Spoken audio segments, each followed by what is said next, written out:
A Defenseless Creature by Anton Chekhov. In the bustling town of Nevsky Prospect, there stood an imposing structure known as the Grand Bank of Nevsky, where the town's wealth was kept secure behind vaults of iron and stone. The bank was managed by Mr. Chubukov, a stern man who prided himself on his meticulous nature and unyielding adherence to rules. On a bleak winter's day, a figure cloaked in a tattered shawl, her face lined with the marks of hardship, pushed through the revolving doors of the bank. She was known as Mrs. Kryukina, a widow whose life had been as stormy as the gales that now pounded the cobblestones outside. "Good day, Mr. Chubukov," she began, her voice trembling yet determined.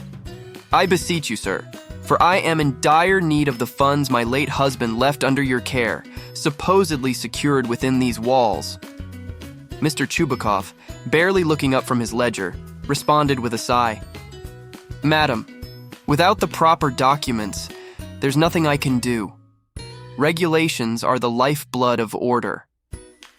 Unfazed, Mrs. Kryukina returned day after day, each time with tales more elaborate than the last, clutching an assortment of notes and letters frayed at the edges.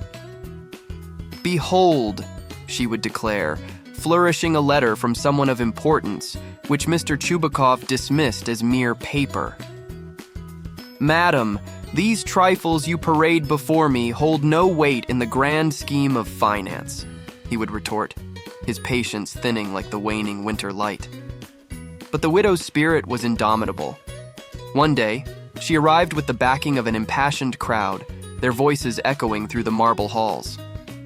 "People of Nevsky, I stand before you, a mere shadow pitted against this bastion of wealth, seeking what is rightfully mine." Moved by her plight and her unyielding resolve, the townspeople rallied to her side. Mr. Chubukov, feeling the piercing gaze of the gathered crowd, knew he could no longer dismiss this affair lightly. With a heart burdened by bureaucracy, he admitted, "Upon further examination, there are indeed no records of any funds left by your husband, Mrs. Kryukina. I must ask you to seek your claim elsewhere." Mrs. Kryukina, her face a mask of defiance, replied, "Then I shall return, Mr. Chubukov, again and again. For every day that passes, my resolve grows stronger. I will not be silenced by walls of stone and hearts of iron." As she turned and walked out, the crowd murmured among themselves, impressed by her courage, but dismayed by the unyielding nature of their society's institutions. Mrs. Kryukina's battle continued, a symbol of the struggle against an indifferent system, reminding everyone that some quests for justice stretch on, tireless and unresolved. This story teaches us that those in power must wield their authority fairly and listen to all voices, highlighting the importance of perseverance in the face of injustice. It reminds us that individual struggles, no matter how small they may seem, can lead to significant societal changes. Ultimately, it encourages us all to contribute to a more just society by recognizing and acting against social injustices. The end.